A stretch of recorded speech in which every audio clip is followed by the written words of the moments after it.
হাদি ভাইকে নিয়ে একটা কথাই বলবো। তার একটা উক্তি আমার খুব মনে পড়ে।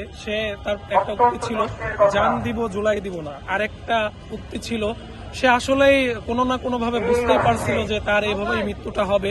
সে কারণে সে একটা কথা বলেছিল, যদি আমাকে কেউ হত্যা করে বা আমার যদি মৃত্যু হয়, আমাকে যদি কেউ মানে গুলি করে হত্যা করে বা যে কোনোভাবে মৃত্যু হয়, তো আমার হত্যার পরে আমার বিচারটা শুধু কইরেন।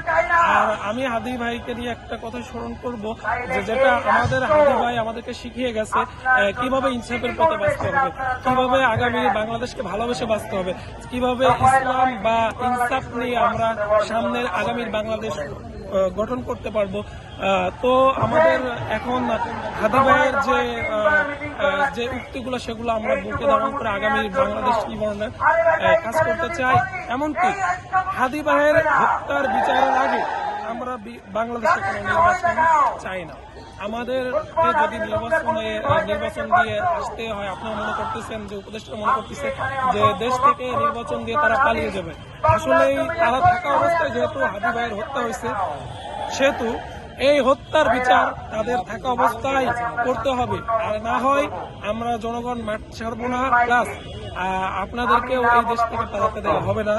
আর নির্বাচনের কথা ভাবছেন, নির্বাচন আগামী হাদি ভাইয়ের বিচার যদি সুস্থভাবে না বাংলাদেশের মানুষ, আপামর জনগণ না করতে পারে, তাহলে আমরা এই নির্বাচন দিয়ে কি করবো? আমরা দীর্ঘ 17 বছর যে যন্ত্রণা ভোগ করেছি ফ্যাসিস্ট আওয়ামী লীগের আমলে, সেই যন্ত্রণাকে আবার কেন আমরা আবার এর পরবর্তীতে যে নির্বাচনের পরে যে সকল গঠন করবে তারাও যে আবার এমন হবে না, সেটা আমরা কিভাবে বিশ্বাস করব? আমরা বিশ্বাসের জায়গা থেকে ডক্টর মোহাম্মদ ইউনূসকে আপামর জনতা এই সংসদীয় তাকে প্রধান উপদেষ্টা করে বাংলাদেশের জনগণের দায়িত্ব দেয়া হয়েছিল, কিন্তু আসলেই সে তো এই 2 বছর প্রায় হতে চললো, এই 2 বছরে অনেক উন্নয়ন বা অনেক সংস্কার সম্ভব ছিল, সেগুলা হাত দেয় নাই সে। তো আমি মনে করি সে একজন ব্যর্থ উপদেষ্টা।